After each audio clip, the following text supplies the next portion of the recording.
Initiative है, इसके बारे में थोड़ी जानकारी। ये बहुत ज़रूरी है कि जो नशे के विरुद्ध की आवाज़ है वो लोगों तक पहुँचे, हर घर तक पहुँचे। हमारा जो यूथ है उसको ये पता चले कि ये प्रॉब्लम कैसे उनको ही अफेक्ट कर रही है। इसलिए बहुत ज़रूरी कि अवेयरनेस कैंपेन जगह जगह हो, और आज का जो एफर्ट है वो इसी डायरेक्शन में है कि अवेयरनेस जाए, हर घर तक जाए, क्योंकि सिरसा और एलनाबाद यहाँ समस्या भी ज़्यादा है, तो यहाँ से एक अवेयरनेस कैंपेन को लॉन्च करने की ज़रूरत थी। उसके अलावा ये स्टेट एक्शन प्लान का भी हिस्सा है कि हम हर गांव को, हर वार्ड को, हर स्कूल को, हर कॉलेज को जोड़े और वहाँ से जो इन्फॉर्मेशन आती है उस पर हम काम करें। तो आज का एफर्ट अवेयरनेस के साथ साथ डी एडिक्शन के लिए लोगों को, खास करके यंगस्टर्स को मोटिवेट करना, उनके फैमिलीज़ को मोटिवेट करना, एक प्लेटफॉर्म देना जहाँ पे वो आके ट्रीटमेंट की जानकारी ले सकते हैं। ट्रीटमेंट भी हम उनको देना चाहेंगे, जो भी आ जाएंगे उनको ट्रीटमेंट भी देना चाहेंगे। तो आज का प्रयोजन ये है कि अवेयरनेस भी हो और ये भी पता चले कि इसका सोल्यूशन भी है, इसमें ट्रीटमेंट भी मिल सकती है। तो ये जो ट्रीटमेंट की आपने बात की है, क्या ये इंडोर रहेगा या आउटडोर रहेगा, कैसे? ये डिपेंड करेगा, जो ओपीडी जिनकी समस्या केवल ओपीडी से सॉल्व हो सकती है, उनको ओपीडी में चेक करके उनकी दवाइयाँ दी जाएगी। और अगर तो सीरियस हमको लगता है कि डॉक्टर्स को लगता है, जो हमारे साथ डॉक्टर्स जुड़े, कि इनको एडमिट करके या डी एडिक्शन सेंटर्स में ले जाके ट्रीटमेंट देनी है, तो उनको फिर वैसे ट्रीटमेंट दी जाएगी। क्या आपको लगता है कि एक दिन का ये अवेयरनेस कैंप लगाने से ये सारा मामला सॉल्व हो जाएगा? उसके लिए कोई इन डेप्थ भी जाना पड़ेगा, कोई टीम बनेगी, कोई?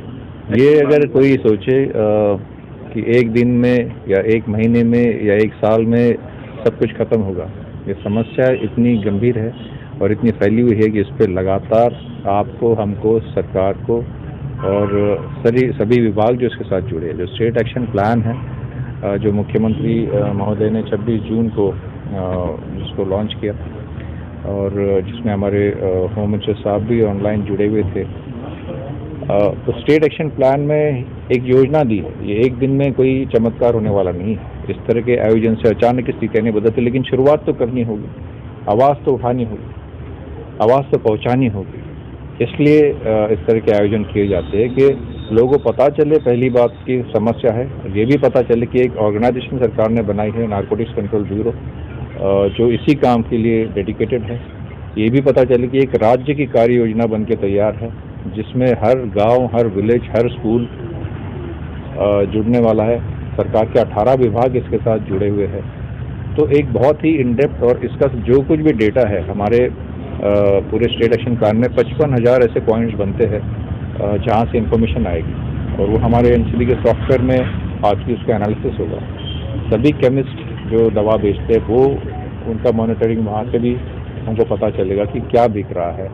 उनको भी एक ऐप के ज़रिए हम जोड़ रहे हैं, और सारी इन्फॉर्मेशन लेकर के बहुत ही गहराई से इस प्रॉब्लम को समझ के प्लान बनाया है। तो उस गहराई तक जाने के लिए और वो डाटा कलेक्ट करके फिर उस पर काम करना, ये एक लड़ाई है, ये एक दिन का काम नहीं है। क्या गाँवों में सेमिनार भी लगाए जाएंगे? बिल्कुल, जहाँ जो वर्स्ट अफेक्टेड गांव है वो हम आइडेंटिफाई कर चुके हैं, पूरे हरियाणा में कितने हैं, उनको विशेष तौर से टारगेट किया जाएगा। हर गांव में एक कमेटी बनेगी जिसमें सरकार के नुमाइंदे भी होंगे और पब्लिक के नुमाइंदे भी होंगे। जब तक इसको हम एक जन आंदोलन नहीं बनाते, जब तक इसकी आवाज़ लोगों तक नहीं पहुंचाते और लोगों की आवाज़ इसके साथ नहीं मिलती कि हमको ख़त्म करना है, हमारे गांव को, हमारे कस्बे को, हमारे एरिया को हमने सुरक्षित रखना है, तब तक इसमें वो बदलाव नहीं आएगा जो हम चाहते हैं। तो इसका प्रयास ही जो है स्टेट एक्शन प्लान का, वो ये है कि हम सुविधा भी दें, हम लोगों को भी जोड़ें, और हम उनको एक प्लेटफॉर्म भी दें कि अगर समस्या है तो उनका निदान कर सकें, हम ट्रीटमेंट कर सकते हैं। हमारे 532 प्राइमरी हेल्थ सेंटर्स है, उनको हम सक्षम कर रहे हैं कि वहाँ से ट्रीटमेंट हो पाए। और 5 लेवल पे स्टेट एक्शन प्लान 5 लेवल पे काम करता है। जो स्टेट की कमेटी है उसमें चीफ सेक्रेटरी साहब के अंडर एक कमेटी है। उसके बाद डिस्ट्रिक्ट लेवल कमेटी है जिसमें डीसी साहब एसपी साहब मॉनिटर करते हैं। सब डिवीजन लेवल पे कमेटीज है और उसके बाद एक क्लस्टर मिशन टीम जिसको हम कहते हैं प्राइमरी हेल्थ सेंटर्स की, और वो है 532 टीमें, और विलेज और वार्ड की मिलके लगभग 10,000 टीमें बन गई। तो जब ये सारी टीमें लगभग अब हर डिस्ट्रिक्ट में बन गई, 1-2 में रह गई है, वो अभी इस मंथ के एंड तक बन जाएगी। जब ये सारी टीमें बन जाएगी तो 1.5-2 लाख लोग रोज़ाना इस पे काम कर रहे होंगे और रोज़ाना इसका डेटा बनेगा। एक साइंटिफिक तरीके से हम इसको डील कर रहे हैं। तो कोई इन्फॉर्मेशन देने के लिए कोई ऐसा हॉटलाइन नंबर या कोई ऐसी वेबसाइट वगैरह? ऑलरेडी एनसीबी की वेबसाइट भी है और एनसीबी ने एक नंबर भी जारी किया है जो हम जगह जगह इस तरह के आयोजन में यही नंबर हम पॉपुलराइज करते हैं, 90-508 91-508। इस नंबर पे कोई भी सूचना आती है तो उस पर तुरंत कार्रवाई होती है। इसमें कोई नशा छोड़ना चाहता है तो उनकी भी मदद होती है, लेकिन हर छोटी से छोटी इन्फॉर्मेशन पे कार्रवाई होती है। ये सारा 24 घंटे ये हेल्पलाइन नंबर चलता है और हर कॉल उसका लॉग रखा जाता है, उस पर क्या कार्रवाई हुई ये भी देखा जाता है। तो ये नंबर भी आपके माध्यम से मैं जनता तक पहुंचाना चाहता हूं कि 90-508 91-508 ये अपने यहाँ लिख के रख दीजिए। कोई भी सूचना इस पर दीजिए, 100% इस पर काम होगा।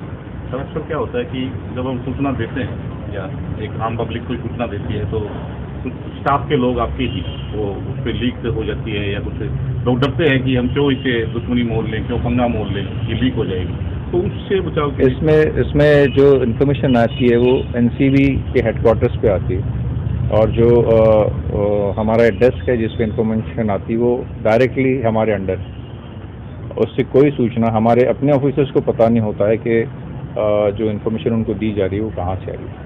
हम केवल उनको बताते हैं कि यहाँ पे जाना है और ये काम करना है।